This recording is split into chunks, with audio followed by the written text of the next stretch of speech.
Good day and welcome to Predators Proclivity, where we look at data from the season for the NHL Nashville Predators and make comments upon it. I'm your host, Preston Proctor. Okay, well, the Preds played last night. Oh, what a game. What a game. And until like 3 minutes to go, it looked great. Vancouver was playing, I'm not exactly sure you'd call it the third goalie because they called, and I'm not going to get the name right, so I'm not going to try. The goalie, Arturo something, they called him up last Tuesday. They already had 3 goaltenders on the roster, so the goaltender that they already had on the roster, they chose not to play and instead brought this guy up and had him play. Probably smart, because if he was still down in the minor leagues, he was probably playing on a regular basis. I didn't look it up.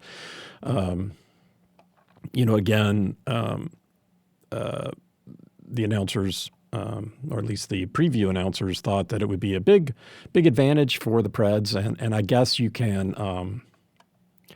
say that. There's something about knowing a goaltender, knowing their tendencies, that does provide an advantage. Sometimes playing a new goaltender is actually an advantage for the team playing the new goaltender because the other team has to figure out how they're going to play against him. There was no announcement earlier in the day about whether he was going to play or not, but the scuttlebutt was that DeSmith was injured and was not going to play. DeSmith played really well the previous night. A little annoyed at the Preds announcers' pregame coverage talking about how DeSmith wasn't a very good goaltender. Well, he won. Like I told my wife, the guy that they were playing, they didn't find on Broadway. He's an NHL goaltender. He's playing for one of the best teams in the league. He's not going to suck. Again, just like I said about DeSmith, he was not going to suck. You had to expect that he was going to be able to play at a high level. You would hope that you would be able to take advantage of maybe him not being used to the speed at the NHL level if he's playing in the minor leagues. And therefore, kind of catch him off guard. I think that Vancouver was playing a little bit more of a defensive game, and I think that really showed at the end of the game when they pulled the goaltender and they just gave up on defense and scored 2 goals in the last 3 minutes. And I think they carried that momentum and that attitude into the overtime period, and allowing them to win a minute 2 into overtime. So 3 goals in the last, and within 4 minutes. Very disappointing being a Preds fan. Just an extremely bad taste in your mouth walking out of there. Really felt like the Preds had a good handle on things. I get a little annoyed with people in the crowd. I've mentioned that before. I don't think the hockey IQ is very high in any stadium. I think people, and I hate to call my father-in-law out, but I'm going to because it was one of my favorite nitpicks. I don't think I've ever said this to him. But sometimes when I watch football with him, I feel like he doesn't know what the rules of the game are. I know he does. I know he does know the rules of the game. But he's yelling at the TV, or if we're in the stadium watching a game, he's yelling at the refs like as if he doesn't know what the rules are. I mean, legitimate penalties are legitimate penalties. And somebody told me once, well, he's a homer. And ergo, he's always going to pull for his team. He's always going to support the team. He's never going to believe the team made a mistake unless it's, blatant. And okay, fine, I get that. And I get that you're going to have that in the stadium. What I really don't like is when the guy behind me is an idiot. And I say that really nicely. I try to say that really nicely because the guy sitting next to him obviously understood hockey. In fact, I thought about at one point turning around and trying to get his name and seeing if he wanted to come on my podcast. But I'm like, well, I don't really know the guy. So I don't really think I want to go down that road, although I did have to appreciate his knowledge and his educating his friend on things. And they were all, I mean, I suppose that sitting in front of somebody, you can just about hear every conversation behind you. I don't know because I've never sat in front of myself. I kind of assume that the people ahead of me can hear me most of the time because I can hear the people behind me all the time. And anyway, yeah, I even liked it. I have to give the guy props because people were screaming about a hit at one point in the game on a Nashville player, of course, and the guy's yelling, "Hey, that's legit! That's legit! He had the puck. It was a legit hit." And he's right. The thing that bothered me about the play was that, and I forget who it was, but the Nashville player skated into the ice along the left side board. It had to be so they were shooting. So it was either the first or third period. And there are 4 Canucks around him. 1 Predator, 4 Canucks. I used to play a lot of basketball. As my wife says, I used to do a lot of things. And that's true. And I wish I still could. In my heart, I am still a basketball player. I love basketball. It is my favorite team sport. I love behind that. I love cycling. Recently joined a cycling team, and at some point in time, if I can actually get my fitness in, maybe I'll get to ride with them, and maybe I'll have a new favorite team sport. But I love basketball, and one thing when I'm watching basketball that I hate is when you get one player that's got 2 or 3 people around them, and they still try to shoot the ball. It's like, you know what? There's a reason why there are other people on the ice, other people on the court. It's not a one-person game. It's a team game.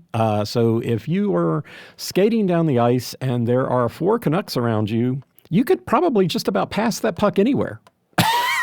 Just get it away from the 4 Vancouver players, and maybe the 5th Vancouver player or the goaltender plays it. But hey, maybe one of your teammates can help you out. Now, granted, if you have 4 guys around you and you're skating down, you don't know where they're at. But hey, if there are 4 around you, you're in the offensive zone. What have you got to lose?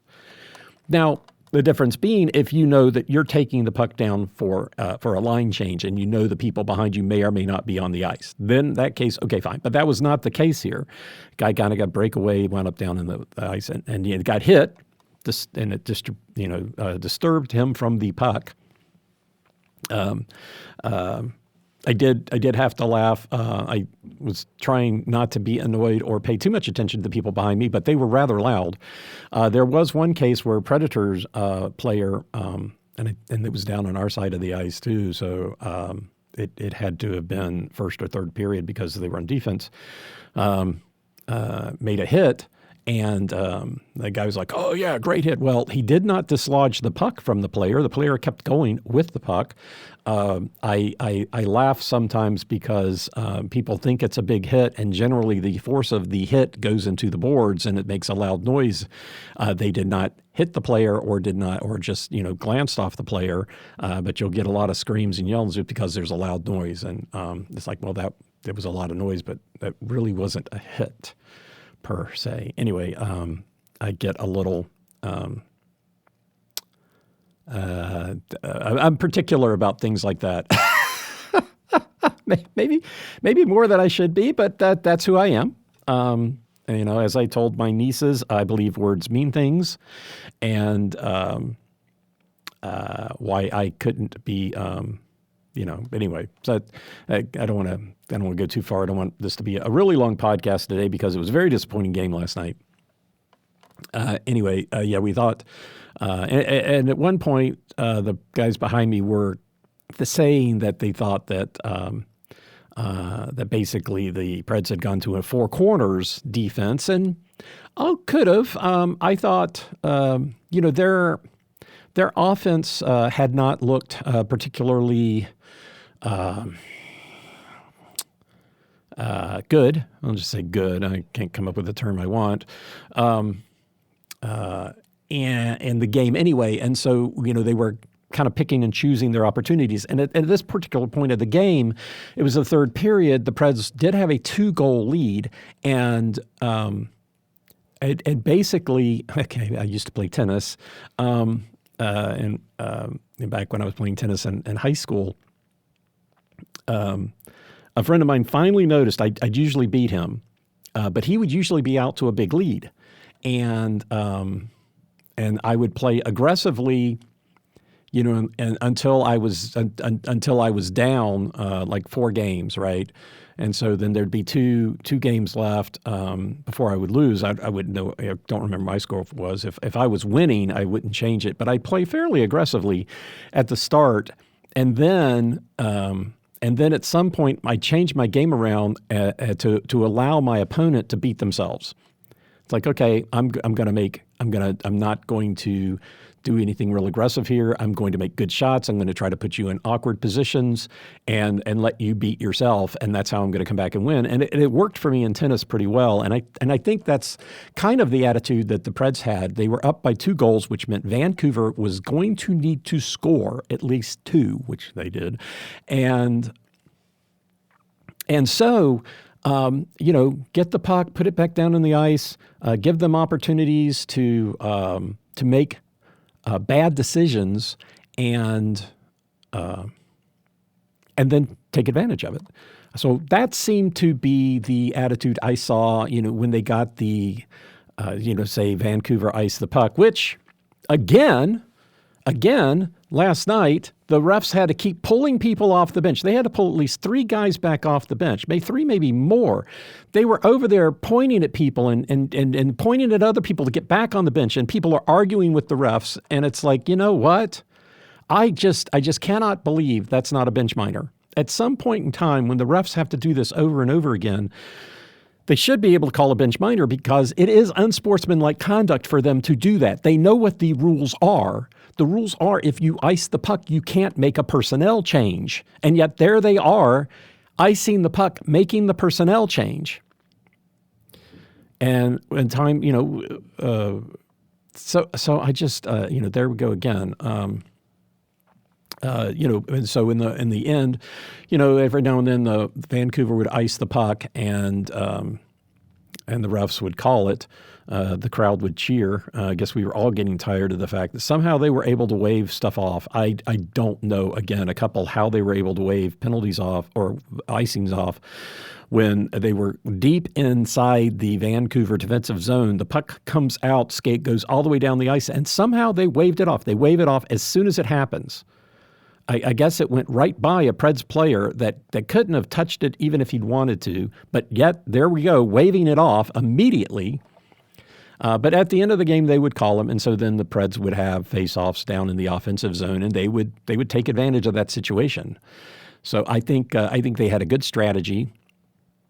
The strategy kind of fell apart when it became 6-on-5, and the Preds would gain control of the puck, and then they'd try to do something cute with it. Cute with it by trying to pass it to somebody else. Well, you're outnumbered. Throw the puck up in the air, get it out of the zone, ice the puck, ice it. You know what? That stops momentum. You get to reset. Okay, you don't get to make a change, but they've got a lot of pressure on you, and just it's one way to relieve the pressure, and then you can start over. Of course, as my wife pointed out, we could have done, they could have done that and skated over and sat on the boards, and then the whole time the ref is telling people to get back on the ice, the players are getting a rest. Which is one of the things about the icing the puck is that it keeps people on the ice, longer than maybe they would prefer to stay on the ice. And so by giving them time to rest, in other sports they call timeouts. In hockey, you get one. So they try to be judicious when they use that one timeout. But there are other things that you can do, and and a popular thing to do is when you go, the initial face-off guy that goes into the circle is not going to take the face-off. His goal is to go in there and delay, get kicked out, and have the real guy come in to do the face-off, and that way the team his players get a chance to rest on the ice, but get a little bit more chance to recover from whatever output they had been doing, and that's a very frequent ploy. You could argue that it's unsportsmanlike conduct, and I guess at a certain point I'd have to agree with you, depending upon how it is they go about delaying. If they're engaging in reasonable activities, because even when they're not, even face-offs when there wasn't an icing, you see people go in early, trying to jump the drop and win the puck. That's the goal, right? And so your timing may not always be the best. So doing that when you're trying to give your players an opportunity to rest is it's hard to say that that's something they wouldn't have done anyway. But anyway, again, the Preds weren't doing that, but they could have if they had iced the puck a couple of the times that they had gotten control of it. And a tough thing to do, and I don't think they really had this opportunity, would be to slide the puck over to the goaltender so he could cover it up. And that's also okay. The goaltender can cover up the puck anytime he wants. Now, they changed the rule a couple of years ago to where if there's nobody around the goaltender and he just holds on to the puck, that he could be called with a delay of game. The idea being that the NHL wanted play to continue as much as possible. So, if the puck comes down the ice and the goaltender covers it up and there's nobody there, then that's delay of game. I think it's great because the goaltenders now kind of release the puck and get it to their guys and play continues. And it is more exciting. It's very, very nice, change of the rules there. But you can also, in those circumstances, try to get the puck to the goaltender. You see that sometimes, not when there's, when it's not as crowded and the guy can see it coming. You don't want to surprise your goaltender by shooting the puck at your own goaltender. So it's a little bit of a risky play, but it's another way to try to stop the momentum of the other team. In that case, they would get a chance to change because it wouldn't be icing; it would just be a normal stoppage of play. But the Vancouver obviously have, their guys. They're big, whatever. They're big, but they're skaters. They're really quick, and they were able to get around and move and be in position to put the Preds in awkward situations once they decided to start playing offense, serious offense anyway. It was a little frustrating in the 4-on-4 circumstance because the Preds kind of acted like they were shorthanded. The Vancouver was able to come down into the offensive zone and pass the puck around, and it looked like we were shorthanded the whole time.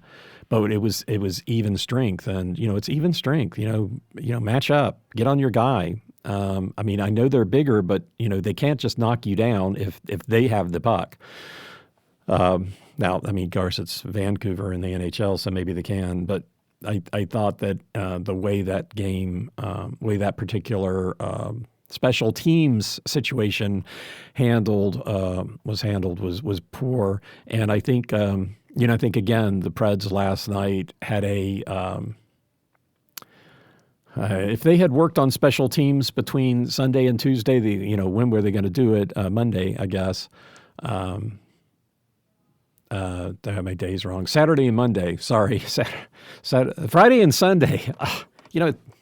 Sorry, my days are between Friday and Sunday, the late Friday game and the earlier Sunday game. Of course, the Colorado game started at 12:30 Mountain Time. They really had the early game on Sunday. We'll get to all of that in a minute, but 4 o'clock. I was indifferent to it, but when it went to overtime, I'm like, well, thank goodness. We were at the Preds game a couple of years ago. I think the first year we were out here, and they went to the playoffs, and I think there was a triple overtime. And it was like midnight, and it's just at that point, it's like, would somebody just please score? I just want to go home. Fortunately, it was the Preds, but triple overtime in the playoffs.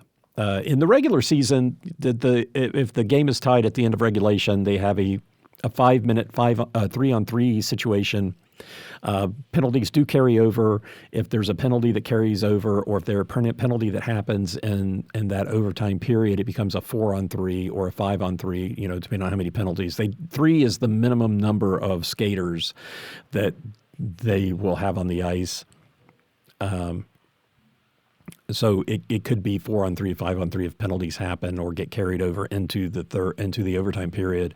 And then after the 5 minutes, they go to a shootout with 3 skaters aside, and then if it's tied at that point, then they keep one more skater for each team until there's somebody that has won at the end of all of that.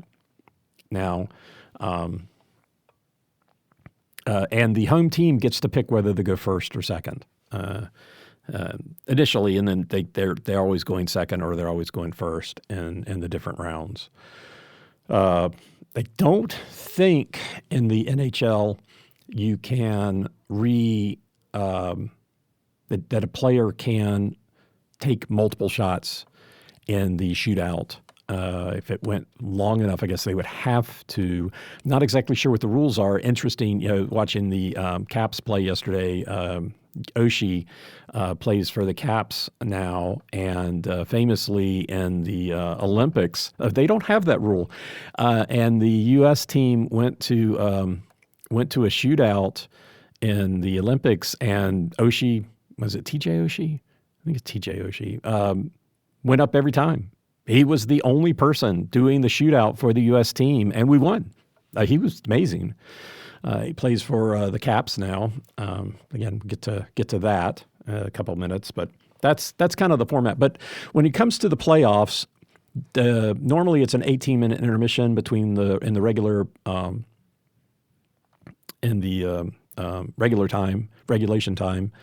So between the first and second and the second and the third, it's an 18-minute intermission.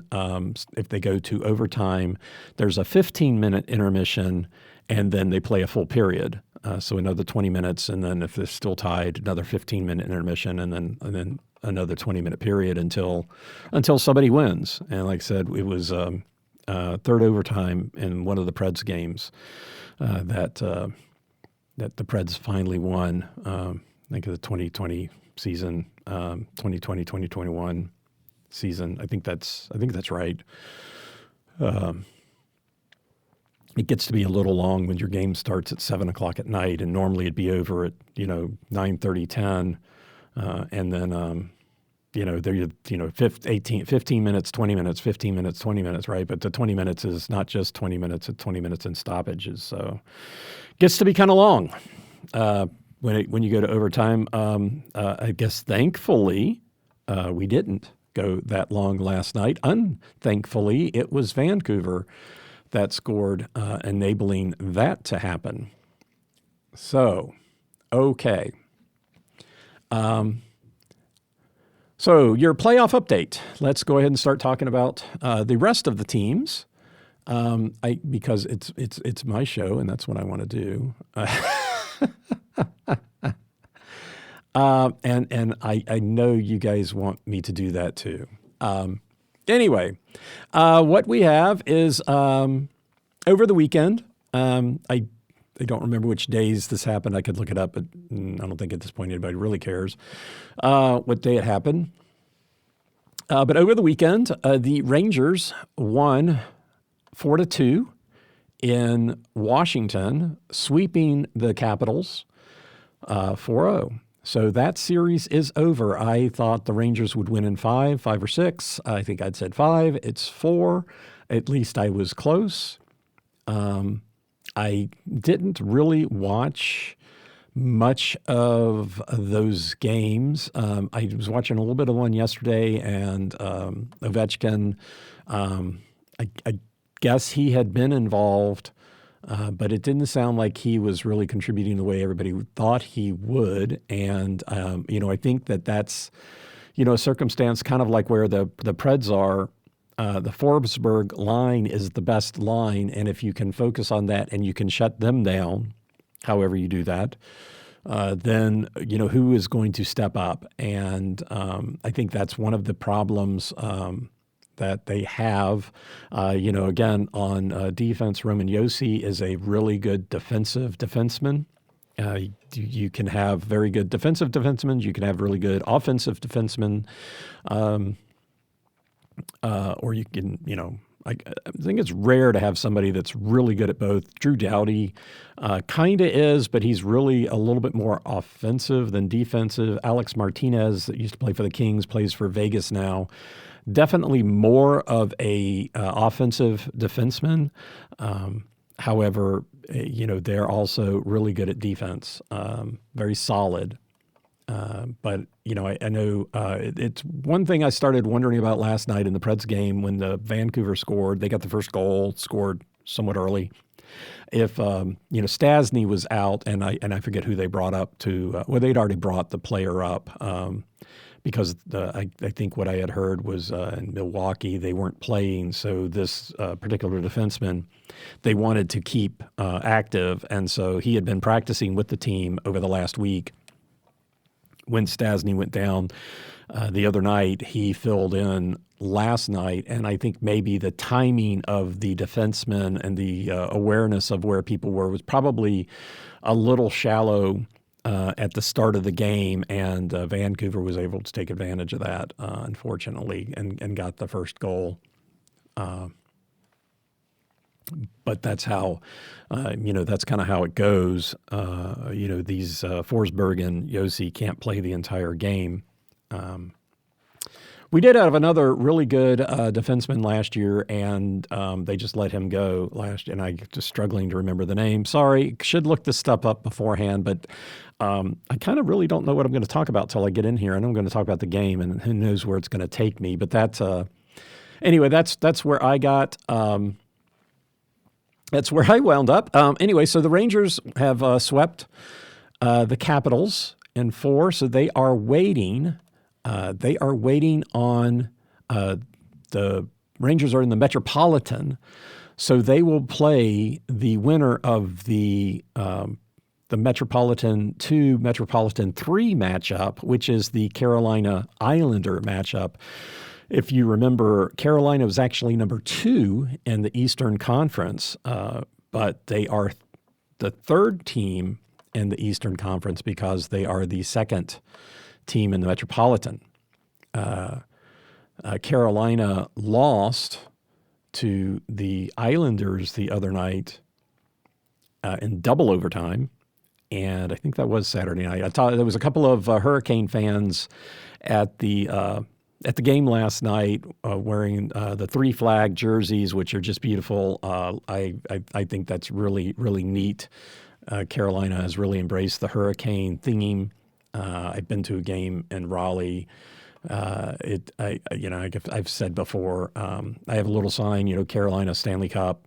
My family used to live in Raleigh, and kind of fun when they got a team that don't play against the Kings that much, so it's easy. I can easily pull for Carolina. They were really, really nice, traveling around, trying to go to all the different hockey forums that they could.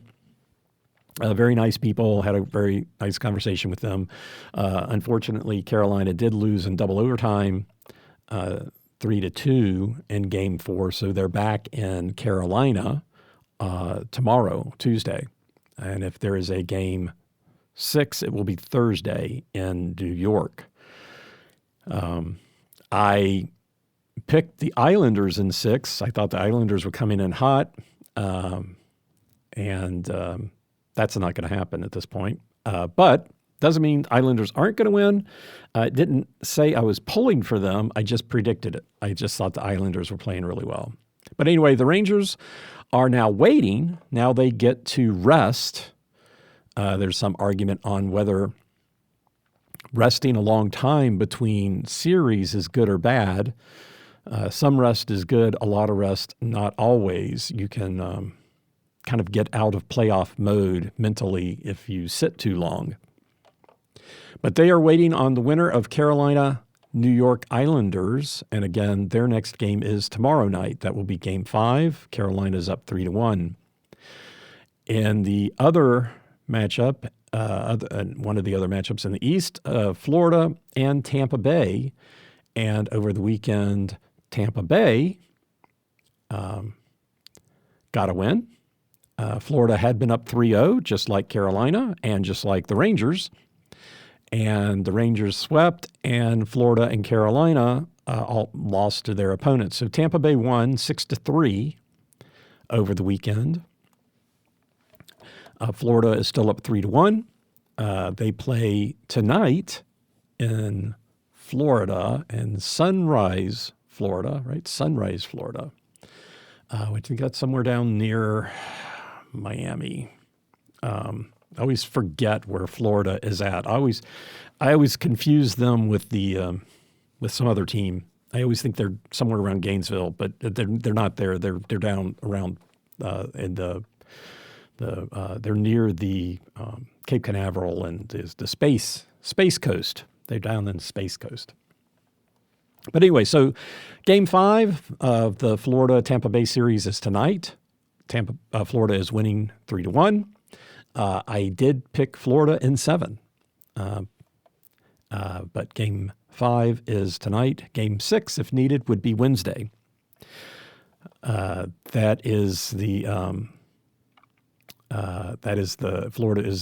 was first in the Atlantic. And they would play the other matchup, the Boston-Toronto. And over the weekend, Boston won in Toronto 3-1, which made their series 3-1. So Boston is winning that series 3-1. They play tomorrow night. And then Thursday if they need a Game 6. So it feels like the Eastern Conference is going to wrap themselves up, and the next round will be starting, I guess, if everything gets wrapped up tonight, tomorrow night. If it does, not saying it will, it could start this weekend. Okay, so that's the Eastern Conference. The Western Conference, we'll start with Dallas, and Dallas managed to win over the weekend in Las Vegas. They won 3-2, so they are now, Vegas is up 2-1, so Dallas is down 1-2, but at least they won a game. They lost both games in Dallas. They have the fourth game in Las Vegas tonight. Game 5 will be Wednesday, and if Game 6 is needed, that's Friday. Monday, Wednesday, Friday for the Dallas-Vegas.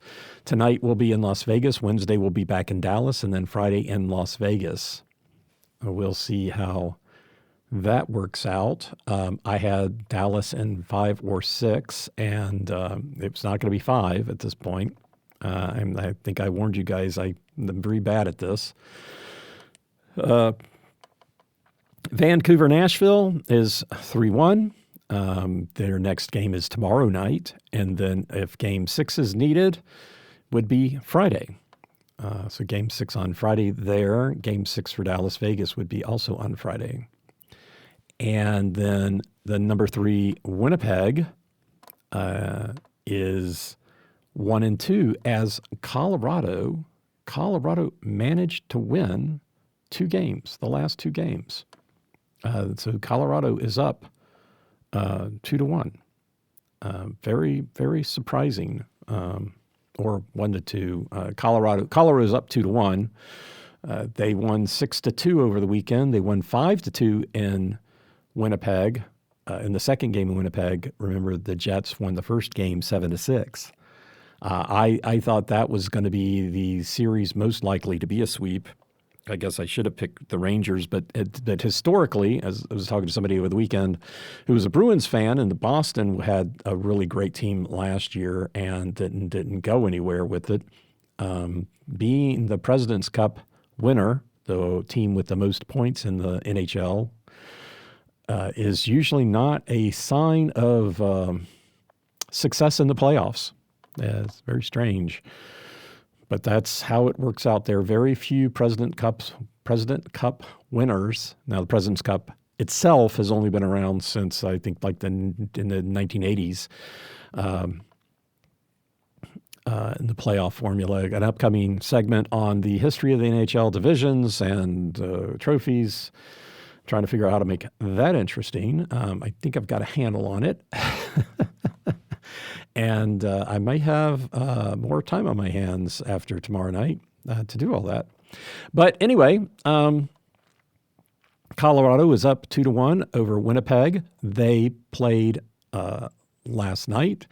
They play again on Tuesday, and then game 4 will be Tuesday. And that doesn't seem right, does it? I guess that's right. They've only played 3 games. Is that right? Oh, no, Colorado is up 3-1. That's what it is. That's right. Colorado is up 3-1. I didn't update my notes correctly, but Colorado is up 3-1. So they will be going back to Winnipeg on Tuesday, and then Thursday. And then finally, number 5, Edmonton, number 2 in the Pacific Division, play number 3, Pacific Division, Los Angeles. So Dallas, the winner of the Dallas-Vegas matchup, Dallas being the central number 1, will play the winner of the Winnipeg-Colorado series, Central 2 and 3. And then Vancouver Pacific, the winner of the Vancouver-Nashville series, will play the winner of the Edmonton-LA series. Edmonton-LA is 3-1. The Oilers won 1-0 last night after winning 6-1 in the previous game. The Kings did take one in Edmonton, but didn't win one in LA. Similar, their progression is looking very similar to the Predators, unfortunately. But anyway, as I said, I do have a Rangers hat.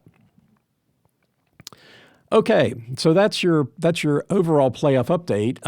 So talking specifically about the Preds here, last night was the first time this season in 3 previous games in Nashville against Vancouver, 2 in the regular season, that the Predators won the second period at home.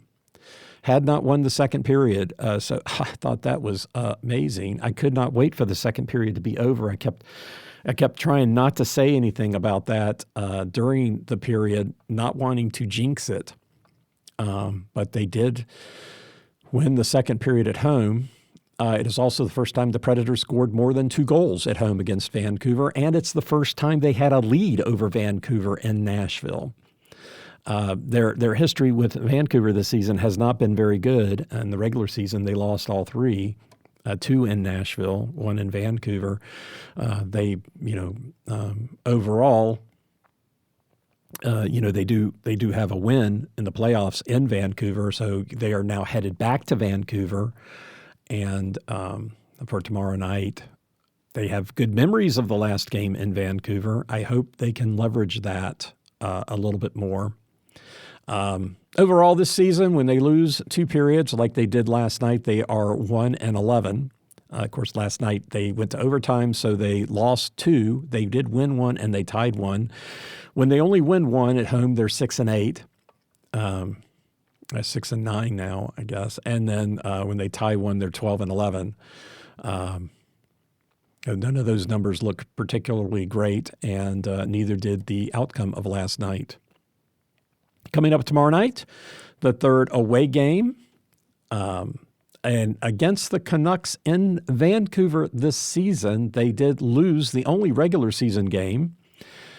They did not get the first goal in that game, but they did win the first period 2-1.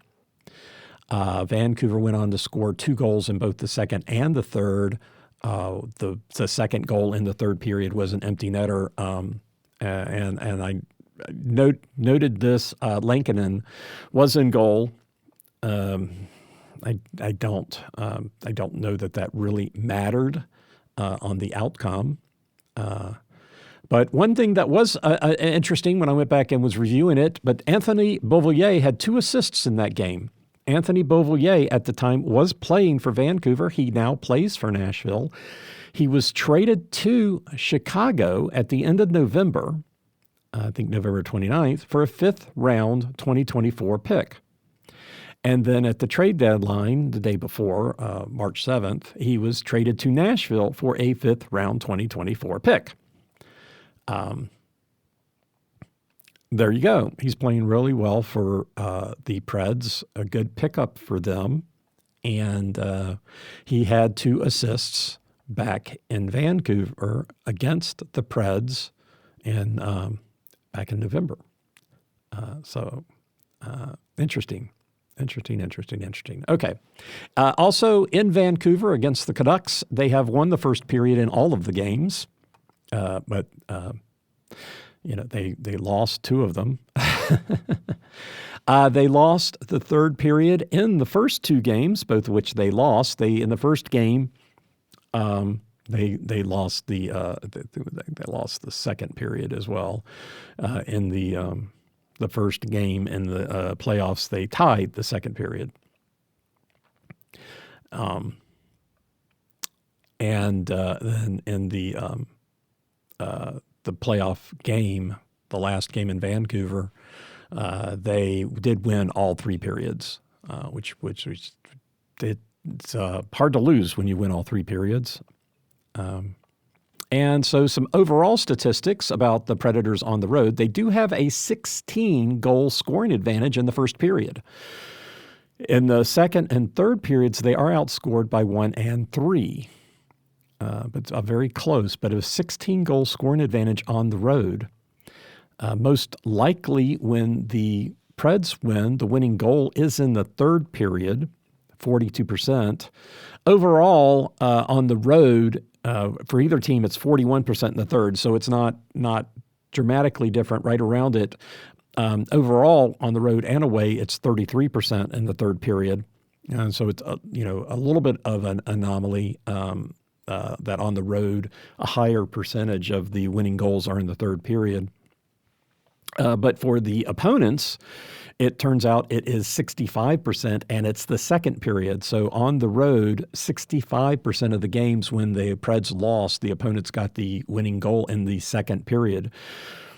Away, overall, it's 32%. So that's a huge difference when the opponents win, 65% versus 32% overall, and then 37% away overall, and then overall 37%. So for home and away, 37% of the time, the winning goal is in the second, but on the road, when the opponents win, it's 65% of the time. Big difference. Big number there. On the road, the Preds are 25-15-3 this season. That is good. 10-2-2, also very good since February 16th. They are 1-1 in the playoffs on the road. And they definitely need a win. A little bit different here on the tying. At home, tying each period is 37% for the first and second, and then 27% in the third. On the road, it's not so much. 34% in the first period, which is similar, 22% in the second, and 29% in the third. So the percentage of time there's a tie in the second period drops dramatically from home to away. And then for scoring, it's tying each period, so the scoring. So, and then after that, the highest percentage in the first period is to be outscored by 29% for the Preds and 27% for the opposition. So very similar. And then but the difference there between the Preds and the opponents is a 15% chance, or 15% of the time they outscore the opponents by 2. I think it was like 5% it was a big difference by 2 in the first period. The second period is about the same as the first. Preds outscoring 27%, opposition 24%. Which is in line with 22% being a tie, so very evenly split. And then by 2, either the opponents or Preds 10%. So the scoring seems very even in the second period. They are overall they've been outscored on the road in the second period by 1. So things look to be very evenly distributed. And then the third period again, outscored by 1. 20% the Preds do it, 24% the opposition. And then by 2, 15% for the Preds and 10% for the opposition. And the Preds are overall been outscored by 3 in the third period. So all of that, the 29%, a tie in the third would be the highest percentage of all of that, which kind of makes sense. But it's looks fairly evenly distributed. No real standouts in those percentages on whether the periods are a tie or somebody outscores by 1 or 2. It's looking very even. The one standout being in the first period, the Preds outscoring by 2, significantly higher than being outscored by 2. It makes a lot of sense since they have a 16-goal scoring advantage in the first period on the road. Again, back to the first goal, the Preds, if they get it on the road, are 26-1, and if the opponents get it, 5-9-2. They got the first goal in both playoff games, but not in the regular season. And then, of course, in Vancouver, they were 1-1. So not a big determinant. They really don't feel like it was a big determinant last night. The Vancouver got the first goal. The Preds got a goal and tied up the first period, and I think getting the first goal at that point was irrelevant to the game. So anyway, that's the numbers. That's how things look. Or have looked. Again, this is not prognostication. This is just statistics and looking at how things go. I'm going to call out, I was playing golf with a guy yesterday who works over here at Vancouver University. I think he's got his doctorate in something, but his background and my background are kind of similar. A really nice guy. Enjoyed playing golf with him, and happened to mention him about this podcast, and the entire thing he's going to talk about, how the statistics say this, and his statistics say this, and his statistics say that, and it's like, yeah, the statistics might say that, but you still got to take the golf shot, and the same here, all these statistics show proclivity tendencies, right? But in the end, you've got to play the game and play it to whatever level you're going to play, and hopefully you come out of it with a win. So the Preds are heading back to Vancouver tomorrow night for Game 5. Vancouver is leading 3-1. So Nashville is going to have to put it all on the line tomorrow night, and I think it's going to be a fun game. I think the Preds are going to be able to come out of that game with a win. And then we'll see what happens on Friday here back in Nashville. So that is your latest update here on Predators Proclivity.